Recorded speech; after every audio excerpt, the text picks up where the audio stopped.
Let's talk about what Britain's doing. Britain's moving to declare Iran's Revolutionary Guard as a terrorist group. I mean, Michael, as more Iranian drones are killing Ukrainian civilians, is it time for Australia to follow the UK's lead on this one?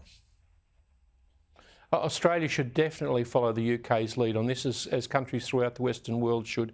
It's very interesting, Gary, the change in international perceptions. Just a few months ago, we were all barracking for the United States to get this treaty signed with the Iranians. I thought it was a very bad idea. There's no support for that internationally now, particularly even in the Biden administration, which was its strongest advocate.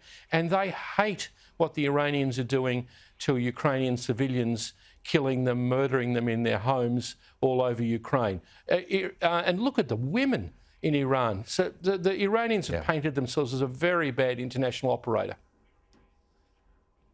Yeah, and we should not ignore what's occurring in Afghanistan as well at the same time. Kosha, let's talk about the European Union. Power brokers in Brussels, they seem concerned today with the accession of a new Swedish-nominated presidency. So woke Brussels seems to be scared of anyone more right than the extreme left.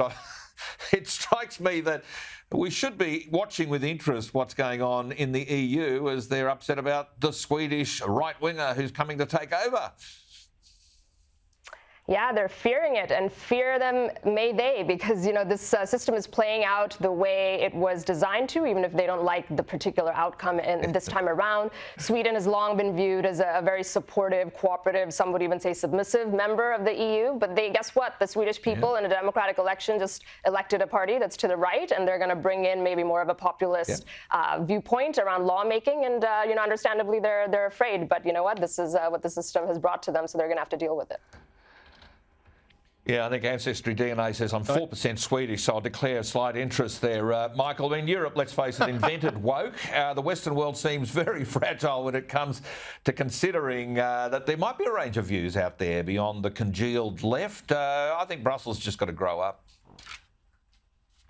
Angela Merkel cracked the EU egg when she supported unrestricted immigration to Germany. That was the beginning of this sort of problems that the Europeans have even with themselves. But remember, it goes back to what we used to refer to in Yes Minister as the emulsified meat tube, aka the British sausage.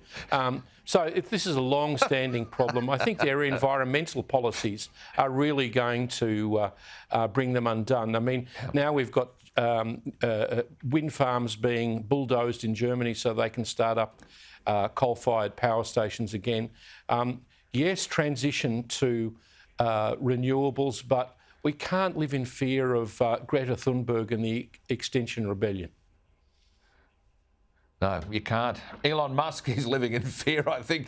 His hopes of leaving his financial woes behind him from 2022, they seem to have gone up, well, literally in smoke. The Tesla share price continues to nosedive. I mean, gosh, it seems Elon Musk has found himself a genuine target of the left over the past year. I mean, heavens, he even let Donald Trump back onto Twitter. I mean, what does this all mean for the billionaire and his various companies?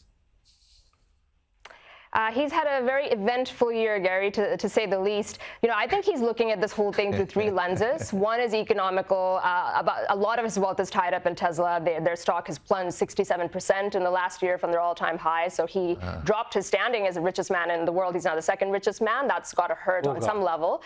The second, though, and I think the biggest lens for him is he really is different, I think, from a lot of CEOs, where he really does seem to believe, I don't know what's in his mind and heart, but he does seem to believe in the principle of free speech is fundamental to free society. And in that regard, even if it cost him a few billions and his status as the richest man, I think he really has made a difference here, and I think he would consider that a win. And then the last thing is his personal brand, to the extent that he cares about that. He's really polarized himself, so people really, really love him or really, really hate him now, and he's just going to have to, I think, live with that.